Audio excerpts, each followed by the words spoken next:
उड़ाने के लिए मजाक है, जाने के बाद वापस आप मुड़ोगे नहीं, उससे जस्ट पीछे शुरू हो जाएंगे। कितने भोले लोगों की किसके सामने समस्या बता क्या है, तो खुद समाधान करो ना। ऐसी कौन सी समस्या जिसका समाधान आपके पास नहीं है? तो नहीं हो रहा है समाधान तो शांत हो जाओ, समय के साथ अपने आप हो जाएगा। कुछ चीजों का इलाज टाइम करता है, आप नहीं कर सकते तो यहां रहो आराम से, सुबह से शाम पढ़ाई करो, अच्छा शेड्यूल रखो, अपने व्यक्तित्व पे काम करो, थोड़ी गहरे व्यक्तित्व बनो, हर जगह जाके ऐसे खुल के फूट के मत आओ, नहीं तो क्या आपकी कोई वैल्यू नहीं होगी। बहुत अधिक बोलने वालों की वैल्यू नहीं होती।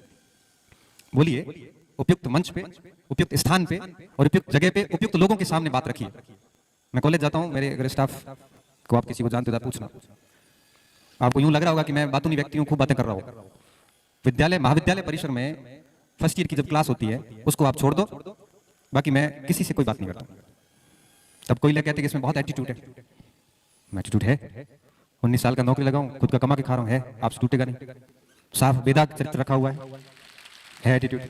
कोई कहते हैं कि सर इनका स्वभाव नहीं है ऐसा फालतू बात करने का।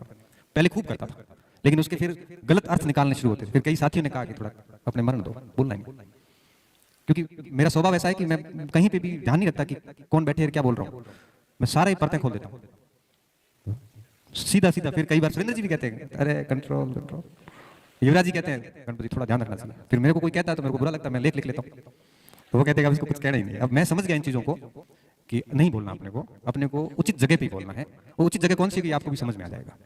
इसलिए यहाँ बैठे हो आराम से, खूब मेहनत करिए। इस प्रकार की पंचायतियों से, इस प्रकार की ग्रुपिंग से दूर रहना कोई किसी का है नहीं। समय चला जाता है, बातें याद रह जाती हैं, आपकी बातें स्टेटमेंट रिकॉर्ड होते हैं सारे, और फिर वो घूम घूम के वापस सामने आएंगे। इससे अच्छा है कि हमारे को जितनी खामोशी के साथ काम करोगे, जितना मौन के साथ आगे बढ़ोगे, जितना समस्याओं का समाधान स्वयं से करोगे, उतना ही आपका व्यक्तित्व बहुत अच्छा सा होता जाएगा। बाकी वैसाखियों के सहारे रहोगे, दूसरों के सहारे, किसी की नैया पार नहीं होती। और बाकी सफलता के बाद में सब लोग आपसे वैसे ही जुड़ जाएंगे। और अगर आप चाहते हो कि सब अपने हैं, ये हैं, तो एक बार फेल होने के बाद या कोई छोटा मोटा काम किसी को बता के देखना, आपको पता चल जाएगा कि कौन आपका कौन पराया है। इसलिए आपका निर्माण और आपका पतन दोनों आपके हाथ में। आपका समाधान भी आपको ही करना है, आपको अपनी प्रोग्रेस भी आपको स्वयं को करनी है। इसमें कोई आपकी मदद करने वाला नहीं है, हम लोग सिर्फ मार्ग दिखा सकते हैं, चलने वाले आप खुद। तो खूब मेहनत करिए। मुझे तो यूं लगता है कि हमें बाकी चीजों पे ध्यान कभी देना ही नहीं चाहिए। और जीवन में टारगेट ले लीजिए कि अब 2 या 3 साल है मेरे पास में, और इन 3 सालों में मैं पूर्ण रूप से अपना जो 100% होता है वो मैं दे दूंगा। मेरी तरफ से मैं कहीं कमी नहीं रखूंगा। और जो जो चीजें एक विद्यार्थी के लिए जरूरी होती है, जैसे मैंने आपको कहा, चाहे स्टडी मटेरियल की बात हो वगैरह, इन सारे नियमों को ध्यान में रखते हुए मैं पढ़ लूंगा तो दिक्कत वाली बात नहीं आएगी। तो मैं आपको दावे के साथ कह सकता हूं कि अगर इन छोटी छोटी बातों को ध्यान रखते हुए अगर आप 1-2 साल मेहनत करते हैं, तो मैं बहुत विश्वास के साथ कह सकता हूं कि आप विदिन 2 या 3 साल के अंदर बहुत अच्छी जगह पे होंगे। और मां सरस्वती कभी अपना ऋण नहीं रखती। ये बात केवल बोलने के लिए नहीं है, ये बात केवल बोलने के लिए नहीं, ये बात सच में सिद्ध होती है। और सिद्ध होने के बाद बच्चे आके कहते हैं सर ये बात आपकी बहुत सही थी। क्योंकि ऐसी हवा में हम बात नहीं करते। आप अपने आप को पढ़ पढ़ के जिस स्तर का बनाओगे, उस स्तर पर आप देर सवेर 1 साल 2 साल बाद डेफिनेटली जाओगे। तो अपने आप को बनाने पे फोकस कीजिए, क्योंकि जितना अपने को बनाओगे ना, उतनी उस जगह पे आप स्वतः ही चले जाओगे। अगर आप अपने आप को अच्छे से नहीं तैयार करोगे, क्योंकि केवल पढ़ना ही सब कुछ नहीं है ना, आदतें भी अच्छी होनी चाहिए, आपकी प्रवृत्तियां अच्छी होनी चाहिए, स्वभाव भी अच्छा होना जरूरी है। क्योंकि केवल नौकरी लगने की सफलता थोड़ी है। और नौकरी तो नहीं भी लगते हैं तो वो और अच्छी जिंदगी जीते हैं आपसे। मैं और बताऊं नौकरी करने वालों से, नौकरी में तो और भी गुलामी रहती है, सुबह से शाम तक अधिकारी का डंडा भी रहता है। हम यहाँ भाषण दे रहे हैं, अब भी नोटिस आएगा 1-2 के, कोचिंग कैसे पढ़ाया आएगा, मुझे पता है क्यों, क्योंकि वो उसमें बहुत सारी गुलामियां हैं, बहुत सारी जकड़न है। तो नौकरी कोई बहुत बड़ी जीवन की सफलता जैसा कुछ भी नहीं है। इसको कभी भी दिमाग पे भार के रूप में मत लेना। और अगर आप उसको दिमाग के ऊपर भार के रूप में ले रहे हो कि बस सब कुछ यही है, तो लगेगी भी नहीं, क्योंकि डर डर में उत्तर गलत करके होगा। और ये सारा माहौल सेट किया जाता है कि परीक्षा नहीं पास हुई तो ये हो जाएगा, कुछ भी नहीं होगा। परीक्षा है, परीक्षा के हिसाब से लो उसको, बहुत ज्यादा सीरियस लेने की आवश्यकता नहीं है, बहुत ज्यादा डरने की आवश्यकता नहीं है। हाँ, मेहनत करते जाओ, और जो बहुत सारी सहूलियतें हैं आपको पास में, जो सुविधाएं हैं, उन सुविधाओं का अच्छे से उपयोग करोगे तो ज्यादा बेहतर रहेगा। क्योंकि कई बार क्या होता है कि सहूलियतें आपको अपाहिज बना देती हैं। अगर सहूलियतें आपको अपाहिज बना रही हैं तो छोड़ दो। अगर रास्ते आपको मंजिल से भटका रहे हैं तो मोड़ दो। और अगर आप मेहनत छोड़कर मन्नत के धागों के भरोसे बैठे हो तो उठो और ये धागे तोड़ दो। उसके सहारे कुछ नहीं मिलना।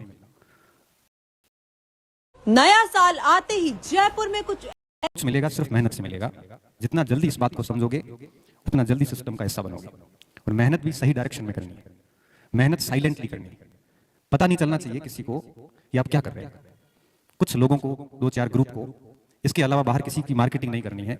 इस कई बार डबल ट्रिपल रिजल्ट में सिलेक्शन के बाद में भी आप बधाइयां दिला देते हो।